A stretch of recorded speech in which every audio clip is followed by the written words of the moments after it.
Pegawai polis pertama yang mengenal pasti suspek tidak semestinya berada di atas tanah. Kadang-kadang, dia berlegar puluhan meter di atas tanah. Dalam beberapa tahun kebelakangan ini, drone telah menjadi alat operasi utama untuk pihak polis. Mereka memendekkan masa tindak balas, mengarahkan pasukan secara masa nyata, mengiringi pengejaran dan yang paling penting, mendokumentasikan setiap pergerakan. Kami menyertai unit drone operasi polis daerah utara Israel. Sasaran kali ini ialah sebuah perniagaan di Kfar Kana.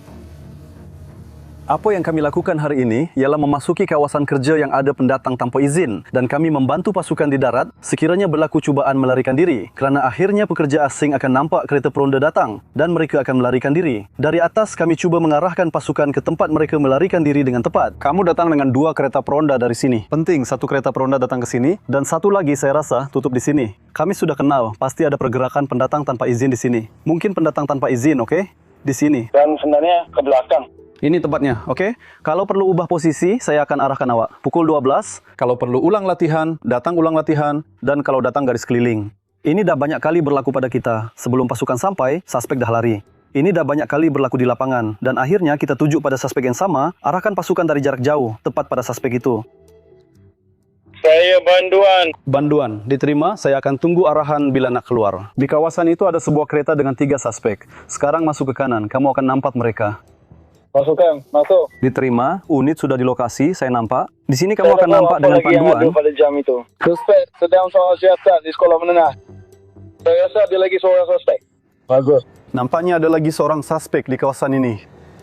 Seorang lagi, saya bersama 2 orang. Adakah anda mengenal pasti, tanya di mana, bercakap tentang kawasan ini? Negatif, tiada pergerakan. Apa yang kamu nampak kawan-kawan yang di tengah, di mana, kerja, bagus. Dalam kes ini, tiada peluang untuk melarikan diri.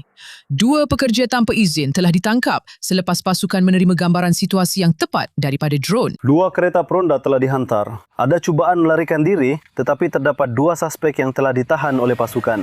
Kelebihan drone tidak terhenti setakat penangkapan sahaja. Ia juga mendedahkan dan mendokumentasikan bukti.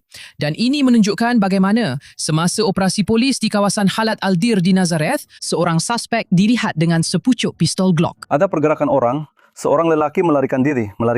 Apabila dia memaklumkan kepada pasukan, suspek membaling pistol itu ke dalam lubang bulat di blok konkrit dalam cubaan untuk menyembunyikannya. Tetapi drone di atasnya telah merakam semuanya. Kawan-kawan, tutup laluan utama. Di tempat kamu berada, bagus, saya nampak kamu. Ya, itu orangnya. Tahan dia. Dokumentasi itu membantu penyiasat mencari senjata tersebut. Dan sekarang, setelah pertuduhan difailkan, ia menjadi sebahagian daripada bukti dalam kes itu. Dan di sini, satu petunjuk diterima mengenai seorang pengedar dadah yang sedang menuju ke salah satu kibuts di utara. Drone mengiringinya sepanjang perjalanan, sementara pasukan darat bersiap untuk membuat sekatan. Pada saat yang tepat, mereka bertindak dan suspek berjaya ditangkap.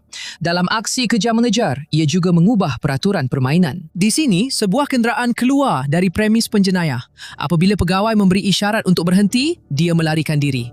Drone terus mengekori walaupun kenderaan itu hilang daripada pandangan kereta polis sehingga pemandu itu berjaya dihentikan. Hanya pada ketika itu, barulah jelas bahawa dia tidak pernah mempunyai lesen memandu. Dalam satu kes lain, suspek memanjat ke atas bumbung, salah seorang daripada mereka membaling sepucuk pistol.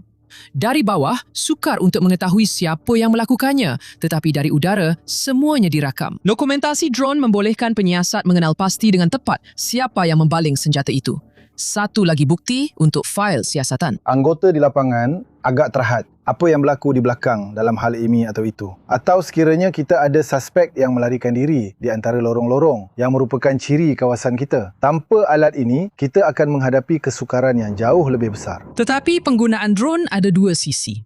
Organisasi jenayah juga telah menemui kelebihannya. Hari ini ia digunakan untuk menyeludup dadah dan senjata, untuk memerhati sasaran dan dalam beberapa kes malah untuk membaling bom tangan dan peranti letupan tanpa penyerang itu sendiri perlu berada di tempat kejadian. Polis sedang cuba mengubah kelebihan ini menjadi kelemahan penjenayah. Kami mempunyai sistem tambahan yang anda tidak lihat di sini dalam operasi drone ini.